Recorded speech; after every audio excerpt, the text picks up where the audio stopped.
Okay, read. This is George. He lived in Africa. He was a good little monkey and always very curious. One day, George saw a man. He had a large yellow straw hat. The man saw George too. What a nice little monkey, he thought. I would like to take him home with me. He put his hat on the ground, and of course George was curious. He came down from the tree and took a look at the large yellow hat. Where can we buy some good Kentucky Fried Chicken? The hat had been on the man's head, George thought. It would be nice to have it on his own head. He picked it up and put it on. The hat covered George's head. He couldn't see. The man picked him up quickly and popped him into a bag. George was caught. Oh dear.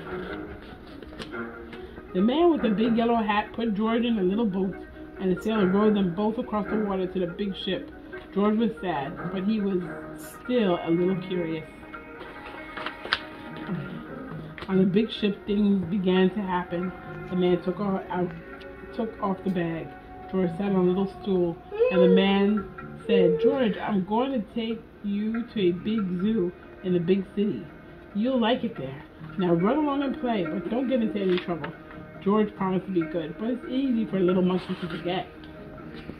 On the deck, he found some seagulls. He wondered how they could fly. He was very curious. Finally, he had to try. It looked too easy. But...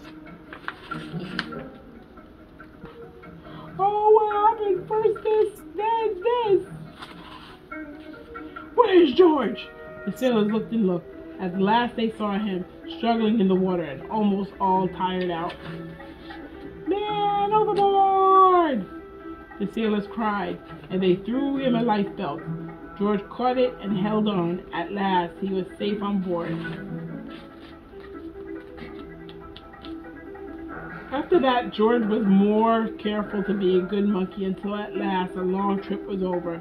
George said goodbye to the kind sailors, and he and the man with the yellow hat walked off the ship onto the shore, onto the city to the man's house. After a good meal and a good pipe, George felt very tired. George smoked pipes. He crawled into bed and fell asleep at once. The next morning, the man telephoned the zoo. George watched him. He was fascinated. Then the man went away. George was curious. He wanted to telephone to 1, 2, 3, 4, 5, 6, 7. What fun!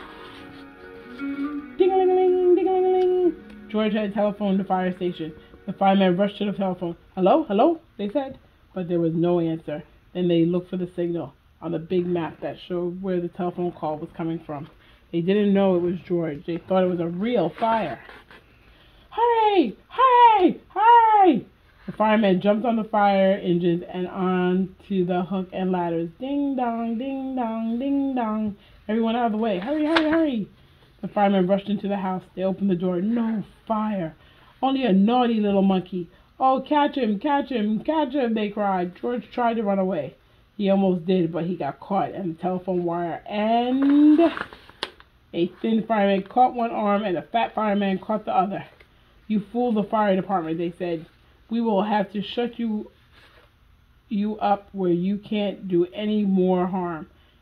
They took him away and shut him in a prison. Go, go. George wanted to get out. He climbed up to the window to try the bars. Just then the watchman came in. He got on the wooden bed and to catch George, but he was too big and heavy. The bed tipped up and watchman fell over, and quick as lightning, George ran out through the open door. He hurried through the building and out onto the roof, and then he was lucky to be a monkey. Out he walked on the telephone wire. Quickly, quietly over the guard's head, George walked away. He was free. Down in the street, outside the prison wall, stood a balloon man. A little girl bought a balloon for her brother. George watched. He was curious again.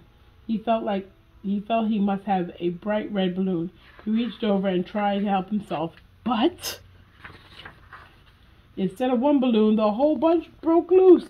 In an instant, the wind whisked them all away, and with them went George, holding tight with both hands. Yeah! Hurry. A up. He sailed higher and higher. The houses looked like toy houses, and the people like dolls. George was frightened. He held on very tight. At first, the wind blew in a great gust. Then it quieted. Finally, it popped. Finally, it stopped blowing altogether. George was tired. Down, down he went. Bump! On top of his traffic light. Everyone was surprised. The traffic got all mixed up. George didn't know what to do. And then he heard someone call, "George!" He looked down and saw his friend, a man with a big yellow hat. "I'm going to kill you, George. Hurry up." George was very happy. The man was happy too. George slid down the post and the man with the big yellow hat put him under his arm. Then he paid the balloon man and all the balloons. But then George and the man climbed into the car, and at last away they went. To the zoo. What a nice place for George to live. Okay, guys, that's the end.